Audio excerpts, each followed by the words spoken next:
March 3-നുണ്ടാകുന്ന ചന്ദ്രഗ്രഹണത്തെ തുടർന്നുള്ള ആചാരപരമായ നിയന്ത്രണങ്ങളുടെ ഭാഗമായി തിരുപ്പതി തിരുമല ശ്രീ വെങ്കടേശ്വര ക്ഷേത്രം 10 മണിക്കൂറിലധികം സമയം ഭക്തർക്കായി അടച്ചിടാൻ തീരുമാനിച്ചിരിക്കുകയാണ്. ഗ്രഹണ സമയത്ത് ക്ഷേത്രത്തിൽ സ്വീകരിച്ചിരിക്കുന്ന പ്രത്യേക ക്രമീകരണങ്ങളും ദർശന നിയന്ത്രണങ്ങളുമാണ് തിരുമല തിരുപ്പതി ദേവസ്ഥാനം പ്രഖ്യാപിച്ചിരിക്കുന്നത്. ആന്ധ്രാപ്രദേശിലെ തിരുമല മലനിരകളിൽ സ്ഥിതി ചെയ്യുന്ന തിരുപ്പതി ശ്രീ വെങ്കടേശ്വര ക്ഷേത്രം ഇന്ത്യയിലെ ഏറ്റവും പ്രസിദ്ധവും ഏറ്റവും അധികം സന്ദർശിക്കപ്പെടുന്നതുമായ തീർത്ഥാടന കേന്ദ്രങ്ങളിൽ ഒന്നാണ്. ഭഗവാൻ വിഷ്ണുവിന്റെ അവതാരമായ ശ്രീ വെങ്കടേശ്വരനാണ് ഇവിടെ ആരാധിക്കപ്പെടുന്നത്. നൂറ്റാണ്ടുകളായി നിലനിൽക്കുന്ന ഈ ക്ഷേത്രം ഭക്തി, ശാസനം, സമർപ്പണം എന്നിവയുടെ അപൂർവ സമന്വയമാണ്. ലോകമെമ്പാടുമുള്ള ദശലക്ഷക്കണക്കിന് ഭക്തർ പ്രതിവർഷം തിരുപ്പതിയിൽ ദർശനം നടത്തുന്നു. ഭക്തരുടെ ദാനം മൂലം ലോകത്തിലെ ഏറ്റവും സമ്പന്നമായ ക്ഷേത്രങ്ങളിലൊന്നായും തിരുപ്പതി അറിയപ്പെടുന്നു. തിരുപ്പതി ലഡു പ്രസാദം, കർശനമായ ദർശന ക്രമീകരണങ്ങൾ, ക്ഷേത്രത്തിന്റെ ശുദ്ധമായ ഭരണ സംവിധാനം എന്നിവയും ഈ ക്ഷേത്രത്തെ സവിശേഷമാക്കുന്നു. വിശ്വാസത്തിന്റെ ശക്തിയും ആത്മീയ ശാന്തിയും ഒരുമിച്ച് അനുഭവപ്പെടുന്ന കേന്ദ്രമാണ് തിരുപ്പതി ക്ഷേത്രം. മാർച്ച് 3-നുണ്ടാകുന്ന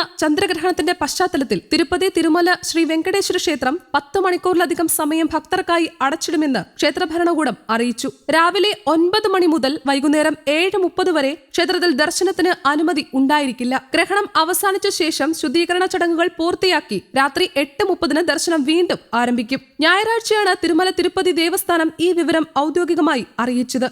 ചന്ദ്രഗ്രഹണം ഉച്ചയ്ക്ക് 3:20 മുതൽ വൈകുന്നേരം 6:47 വരെ നീണ്ടു നിൽക്കും. ഈ കാലയളവിൽ അഷ്ടദള പാദപത്മാരാധന, കല്യാണോത്സവം, ഊഞ്ഞാൽ സേവ, അർജിത ബ്രഹ്മോത്സവം, സഹസ്ര ദീപാലങ്കാരം തുടങ്ങിയ നിരവധി വഴിപാടുകൾ റദ്ദാക്കിയിട്ടുണ്ട്. ഗ്രഹണ സമയത്ത് ഏർപ്പെടുത്തിയിരിക്കുന്ന നിയന്ത്രണങ്ങളോട് ഭക്തർ സഹകരിക്കണമെന്ന് TTT അറിയിച്ചിട്ടുണ്ട്. ക്ഷേത്രം അടച്ചിടുന്നതുമായി ബന്ധപ്പെട്ട വിശദമായ അറിയിപ്പുകൾ മുൻകൂട്ടി ഭക്തർക്കായി നൽകിയിട്ടുണ്ടെന്നും അധികൃതർ വ്യക്തമാക്കി. ചന്ദ്രഗ്രഹണ സമയത്ത് തിരുമല ക്ഷേത്രം അടച്ചിടുന്നതിന് പിന്നിൽ വിശ്വാസപരമായ ശക്തമായ ആചാരങ്ങളാണുള്ളത്. ഗ്രഹണം നടക്കുമ്പോൾ പൂജകളും ദർശനങ്ങളും നടത്തരുതെന്നും പ്രസാദ വിതരണം ഒഴിവാക്കണമെന്നും മതപരമായ നിയമങ്ങൾ പറയുന്നു. ഗ്രഹണ സമയം അശുദ്ധിയുടെ ഘട്ടമായി കണക്കാക്കപ്പെടുന്നതിനാലാണ് ഈ നിയന്ത്രണങ്ങൾ. രാഹുവും കേതുവും ചന്ദ്രനെ മറയ്ക്കുന്നതാണ് ഗ്രഹണമെന്ന വിശ്വാസമാണ് പുരാതന ശാസ്ത്രങ്ങളിൽ നിലനിൽക്കുന്നത്.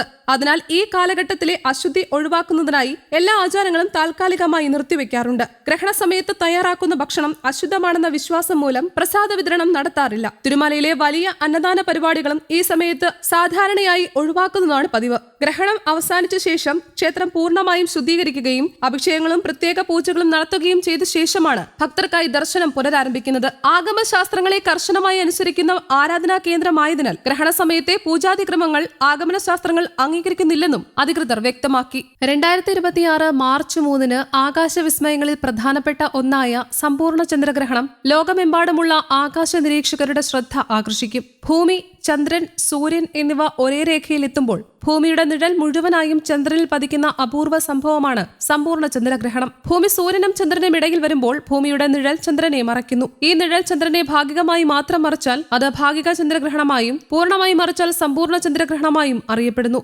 മാർച്ച് 3-ന് സംഭവിക്കുന്നത് ഇതിലെ രണ്ടാമത്തേതായ സമ്പൂർണ്ണ ചന്ദ്രഗ്രഹണമാണ്. സമ്പൂർണ്ണ ഘട്ടത്തിൽ ചന്ദ്രൻ പൂർണ്ണമായും അദൃശ്യമാകുന്നില്ല.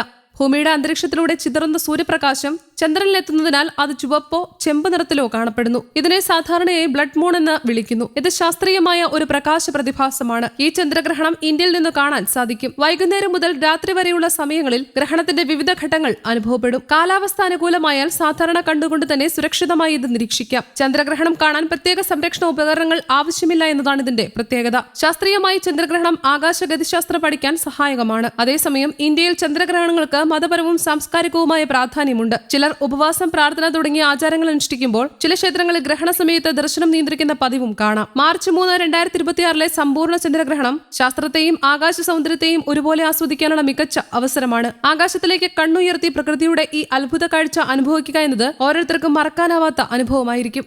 News desk, Kerala Kaumudi.